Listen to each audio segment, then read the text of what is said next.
Alrighty everyone, this is Ash. Welcome back to the King's Speech. So like I mentioned in the last couple of videos, we are still basically on kind of semi-hiatus right now. So I'm still just planning to get caught up on Shonen Jump chapters, at least for the time being. Because there's just going to be a lot of personal stuff I have to deal with the next couple of weeks. Read-throughs I'm probably going to put on hold until at least mid-December until I can get some of this stuff off my plate. Possibly until Christmas break. I might put it off until then just to play catch up during that time. But like I said, I'll do a video closer to that date with details regarding all of that. As always, again, please do continue to support Palestine. Boost their voices, email, call your elected representatives. Putting pressure on them is working. We're seeing more of the elected representatives in the U.S. now, especially starting to call for a ceasefire. So please continue to keep mounting pressure on them so that these gutless cowards will finally do the right thing.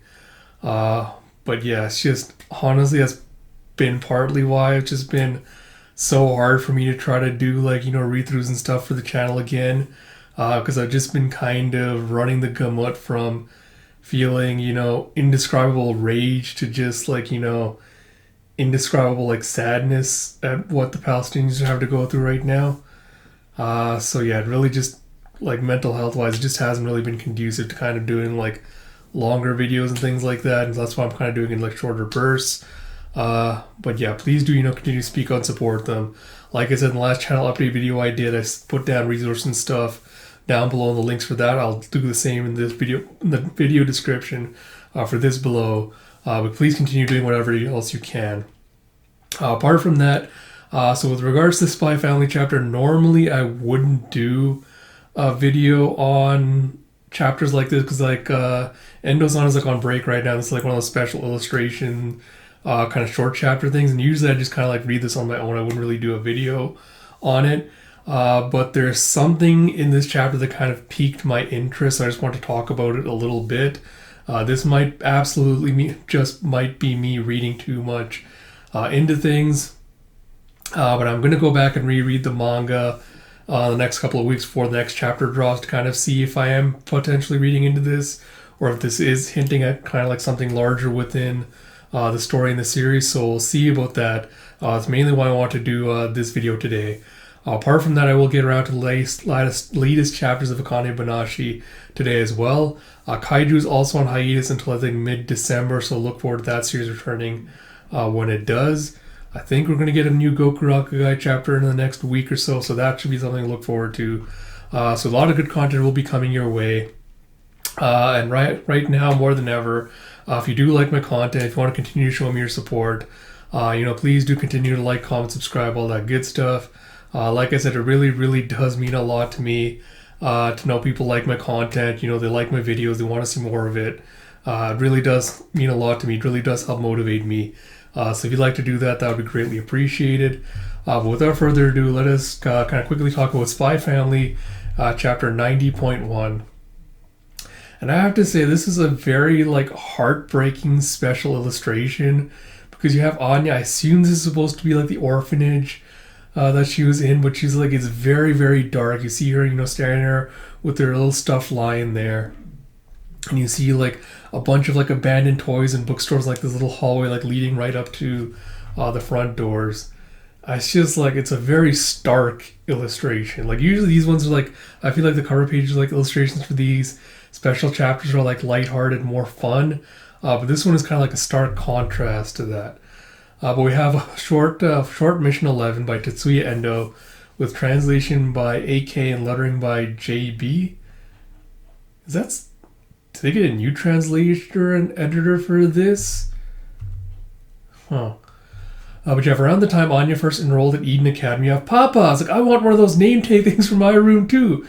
And she sees this rabbit knocking at this door about Lucas. It's hey, Lucas! And Lloyd's sure, why not? And you see Anya just trying to scrape out her name onto this little wooden placard by herself. And he's I can't do it right. And yours shall I carve it for you? I'm good with blades. and you see that she spelled. So this is what I wanted to talk about. You see she spelled her name as Ania on the little wooden placard. It looks very much like, one of those kids like when they scribble on their desk, or like they're using like their pen or like their pencil, like scrape little words and things on like their school desk. It looks very much like that. But you see later Lloyd going, "Hey Anya, you know your name's spelled wrong on your door plate. Anya is Anya, right?" And you see Anya thinking about it for a second, where she's just like thinking about something. She's like, "Oh, okay." And you see later she's like lying in bed, and you see that the name has now been fixed to an Anya now. And as she's lying there, she's just like saying to herself, like, "Anya."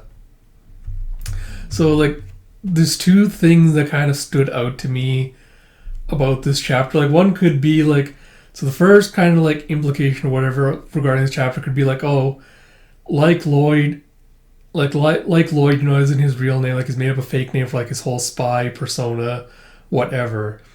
This could be a thing of like Anya being like, oh, Anya's not her real name. Like, it could be a name that the orphanage gave her because, her old name was like too foreign and they kind of just like anglicized it, so to speak.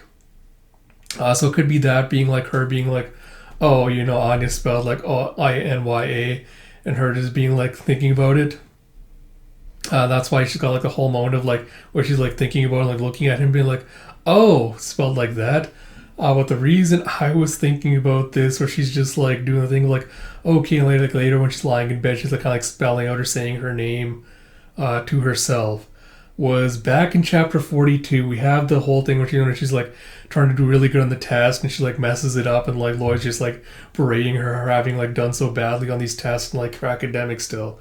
But he notes that in the classical languages test, if she hadn't made so many spelling mistakes, she would have actually gotten like a bunch of the answers on the test right. And he's like, oh, it's kind of weird. Like, how come she has so much knowledge about this, given that it's kind of like a dead language right now. No one really speaks it anymore. It's like, so where could she have picked it up and all that? And he kind of just brushes it off and be like, oh, does she have like some kind of connection to this, to a place where they used to like speak it or whatever? And he's just like, oh no, it probably means nothing. And it kind of just like brushes it off. But that got me thinking, like, what if she didn't actually misspell Anya as Ania? Like, maybe that's how you actually spells it in the classical language, and that's why she's kind of having like that pause where she's like thinking about, like, did I spell it wrong? And she's thinking about like, oh, I might have spelled like the wrong, like spelled it the old way or something. That kind of just set off like all kinds of alarm bells in my head, because this might just me be like overthinking this, but I do wonder if this is going to be somehow connected to whatever Donovan's plan is. Because if you want to encode documents, or if you want to like encode, like, I want to pass like secret messages, whatever, what better way to do that would there be apart from, encoding it in a dead language? Which makes me wonder if there's going to be at some point, if Anya's going to have to be able to decode or decipher like some kind of document that's been written in this classical language. And I wonder if like one of the whole like hiccups or things that could be potentially come across with that is like the mistaken spelling, where it's like, oh, the Y gets mistaken for an I, things like that. There's like words or like letters that get switched around.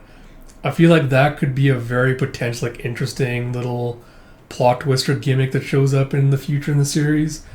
But yeah, just when I saw that, just kind of set off something in my head where I'm just like, it feels kind of weird to include this as just like a weird one-off in a short chapter. It feels too deliberate in its intent, so that's kind of just why I wanted to get my thoughts out there regarding it.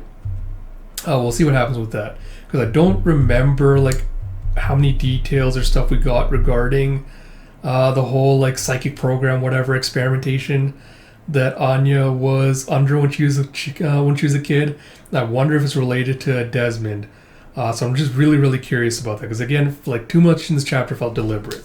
But yeah, I just wanted to put that out there. Usually, like I said, I don't usually do stuff like this. But I hope you all enjoyed a little speculation. If you did, please do like, comment, subscribe, all that good stuff. Like I mentioned at the beginning, I'll get my Connie videos out today as well. And until next time, this is Ash. Talk to you all later.